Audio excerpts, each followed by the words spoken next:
খালাতো বোনের রুমের পাশ দিয়ে যাচ্ছিলাম, তখনই ভিতর থেকে কিছু একটা আওয়াজ শুনতে পেলাম, কারো কথোপকথনের আওয়াজ।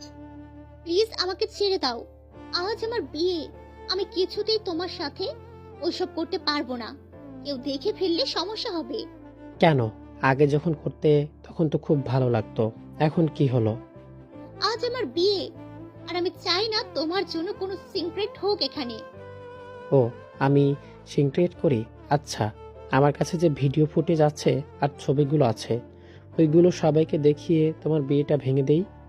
না প্লিজ, এমন করো না। কণ্ঠটা খুব চেনা চেনা লাগলো আমার কাছে। একজন তোমার খালাতো বোন রিমঝিম, আরেকজন আমার চাচাতো ভাই অনিক। আমার বিশ্বাস হচ্ছিল না, তাই দরজাটা মেলে দেখলাম। হ্যাঁ, আমি যাই ভেবেছিলাম ঠিক তাই। আমার চাচাতো ভাই অনিক আর খালাতো বোন রিমঝিম অন্তরঙ্গভাবে বিছানায় শুয়ে আছে। দরজা খোলার আওয়াজ পেয়ে ওরা দুজন আমার দিকে তাকালো। ছি ভাই ছি, তুই এত নীচ, তুই এত খারাপ। তুই এখানে? বলে কোনো মতে শার্টটা ঠিক করে নিল অনিক। হ্যাঁ, আমি আমি জানতাম না যে তুই এতটা খারাপ। একটা চরিত্রহীন লোক যে নিজের স্বার্থ হাসিল করার জন্য নিজের খালাতো বোনের সাথে অবৈধ সম্পর্ক রাখিস। তো কি হয়েছে? দেখ, যা দেখেছিস ভুলে যা। এতে তোরও ভালো আর আমারও। আমাকে ভয় দেখাচ্ছিস? আমি এখনই তোর মুখ সবার সামনে টেনে খুলে দেব। বলে সেখান থেকে চলে আসলাম। একটা বিয়ে বাড়ি, তাই অনেক মানুষ। আব্বু আর আম্মুকে খুঁজতে লাগলাম। আব্বু কোন এক কাজে বাইরে গেছে, তাই আম্মুকে খুঁজতে লাগলাম। আম্মুকে খালার সাথে দোতলায় দেখলাম। আম্মুকে ডাক দিলাম।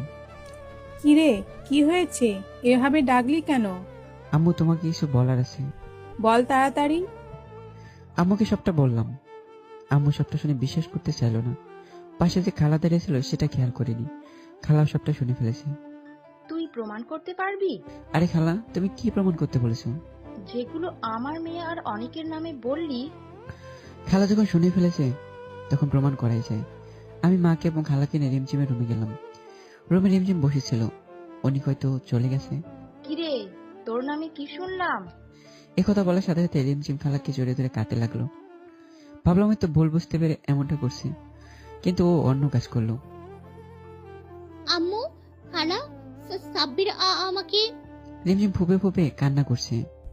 কি সাব্বির, তোকে কি? আমি বলছি। পিছন থেকে অনিক বলল। চাচি, তোমার ছেলে রাব্বির রিমঝিমকে নষ্ট করতে চেয়েছিল, কিন্তু তখন আমি রুমের পাশ দিয়ে যাচ্ছিলাম এবং ওকে কোনো কিছু করার আগেই হাতে নাতে ধরে ফেলি। ও আমাকে হুমকি দেয় চলে যেতে। আমি মানা করলে, ওর কথা তোমাদেরকে বলে দিতে চাইলে ও বলে যে